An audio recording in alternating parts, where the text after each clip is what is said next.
एक शहर में एक छोटा सा परिवार रहता था। उस परिवार में मनीष, उसकी पत्नी कविता और उनकी बेटी शीना रहते थे। मनीष एक बहुत ही बड़ा बिजनेसमैन था। वो अपनी बेटी शीना से बहुत ही प्यार करता था और उसकी हर जिद पूरी करता था।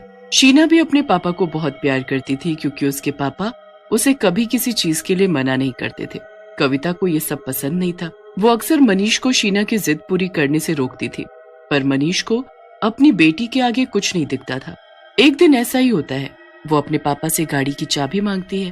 पापा, मेरे प्यारे पापा, मुझे जल्दी से कुछ पैसे और गाड़ी की चाबी दे दो। हाँ बेटी, क्यों नहीं, पर तुमने अभी अभी तो गाड़ी चलाना सीखा है। तुम एक काम करो, ड्राइवर को ले जाओ। अरे पापा, आपको नहीं पता मैं कितनी अच्छी गाड़ी चला सकती हूँ। आप मेरी जरा भी चिंता न करें, आप बस जल्दी से मुझे चाबी दे दो। नहीं जी, बिल्कुल नहीं, कोई चाबी मत देना इसको। आए दिन दोस्तों के साथ घूमना और देर रात घर आना। अब गाड़ी की चाबी दे दोगे तो फिर तो ये घर में टिकेगी ही नहीं। देखा पापा, देखा आपने कैसे मम्मी फिर से मेरे पीछे पड़ गई है। आज मेरा जन्मदिन है फिर भी।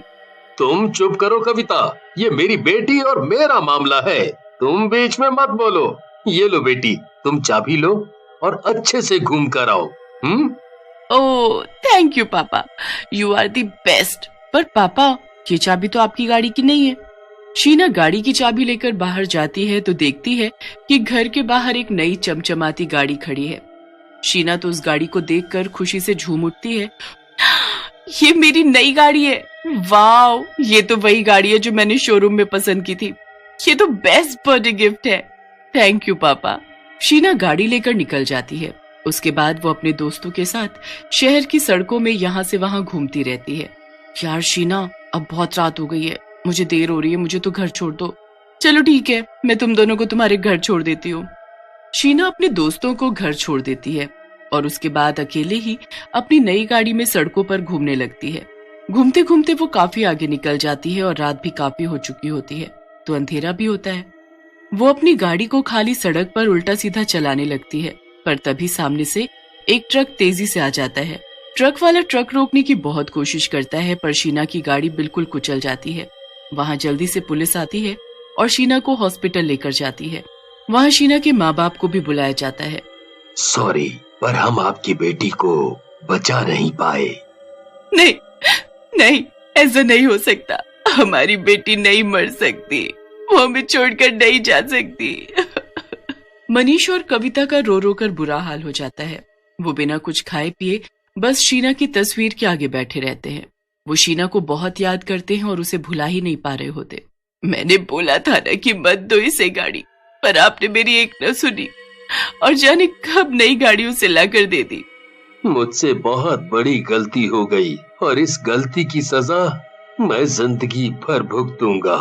भुगतना तो अब हम दोनों को पड़ेगा। मनीष और कविता शीना के बारे में ही बातें करते रहते हैं। ऐसे ही दुख के साथ कुछ दिन निकल जाते हैं। फिर एक दिन एक पुलिस वाला शीना की गाड़ी लेकर घर आता है, जो बहुत ही बुरी हालत में होती है।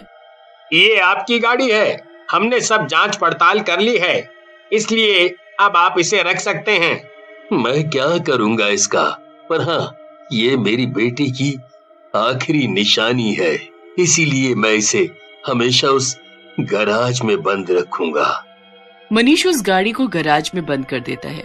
पूरा दिन ऐसे ही निकल जाता है और रात को मनीष और कविता जब दोनों सो जाते हैं तो गैराज से अजीब सी आवाज आती है, जैसे किसी ने गाड़ी स्टार्ट की हो। फिर गैराज का दरवाजा अपने आप खुल जाता है। दरवाजा खुलने के बाद वो गाड़ी अपने आप गैराज के बाहर चलकर आ जाती है और गैराज के बाहर एक चुड़ैल खड़ी होती है। वो चुड़ैल उस गाड़ी में बैठती है और उसके बैठते ही गाड़ी पहले जैसी नई हो जाती है। उसके बाद वो चुड़ैल गाड़ी लेकर निकल पड़ती है। मेरी गाड़ी, मेरी प्यारी गाड़ी। चुड़ैल गाड़ी चला ही रही होती है कि पीछे एक दूसरी गाड़ी भी चल रही होती है। उसमें एक आदमी बार बार अपनी गाड़ी का हॉर्न बजाकर आगे वाली गाड़ी को हटने को कहता है।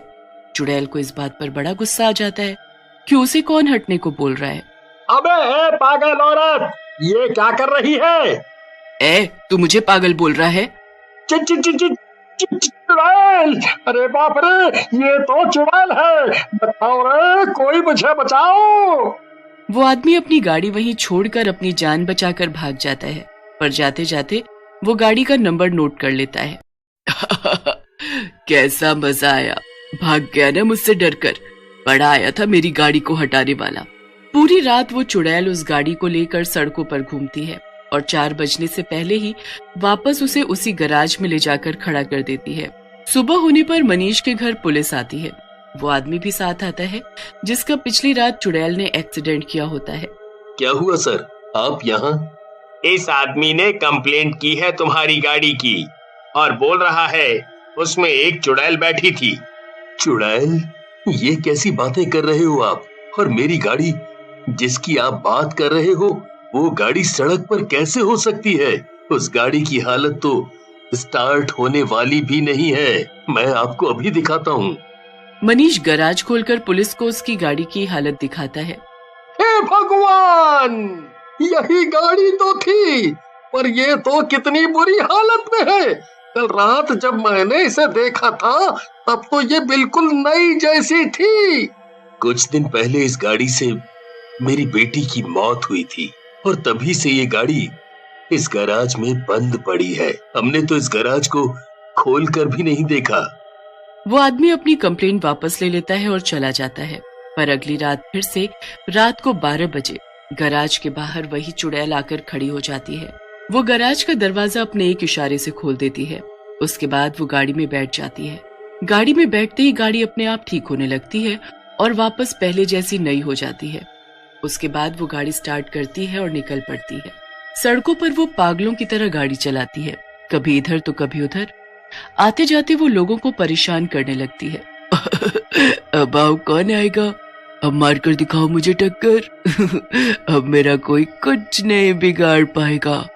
अब तो मैं सबका जीना मुश्किल करूंगी। अरे मैडम, कैसे गाड़ी चला रही हो? दिखाई नहीं देता क्या? अभी तुम्हारी वजह से मेरा एक्सीडेंट हो जाता। तेरी इतनी मजाल जो मुझे पागल बोले, तुझे तो मैं अभी बताती हूँ। चुड़ैल उस ट्रक वाले का पूरा ट्रक पलट देती है। उस ट्रक में ढेर सारी सब्जियां होती हैं जो पूरी सड़क पर फैल जाती हैं। ट्रक वाले को भी काफी चोट आती है। अगले दिन वो भी कंप्लेन करता है तो उसे भी वही जवाब मिलता है कि वो गाड़ी चलने की हालत में ही नहीं है तो एक्सीडेंट कैसे कर सकती है। वो आदमी पुलिस वालों को बताता है कि उसमें एक चुड़ैल थी, पर सब उसका मजाक उड़ाने लगते हैं और उसे ही बोलने लगते हैं कि तू पीकर ट्रक चला रहा होगा। पर हर दिन चुड़ैल रात को गाड़ी लेकर निकलती और किसी न किसी का एक्सीडेंट कर देती। उस रात मनीष और कविता अपने कमरे की खिड़की पर ही खड़े रहते हैं। जैसे ही रात के 12 बजते हैं वो चुड़ैल गैराज के सामने आ खड़ी होती है। उन दोनों की तो चुड़ैल को देखकर हालत खराब हो जाती है। चुड़ैल गाड़ी निकालती है और उसमें बैठकर निकल जाती है। उसके बैठते ही गाड़ी भी नई जैसी हो जाती है। हमें देर नहीं करनी चाहिए, किसी पंडित किसी बाबा को बुलाओ, ये चुड़ैल तो आए दिन लोगों को नुकसान पहुंचा रही है। मनीष अगले दिन ही एक तांत्रिक को बुलाता है। वो तांत्रिक गैराज के अंदर जाता है और उसे सब समझ आ जाता है। ये चुड़ैल कोई और नहीं, तुम्हारी ही बेटी है। इसकी मौत इस गाड़ी से हुई है और ये गाड़ी उसे बहुत पसंद होगी, इसीलिए वो इस गाड़ी के जरिए भटक रही है। हमारी बेटी, हमारी शीना।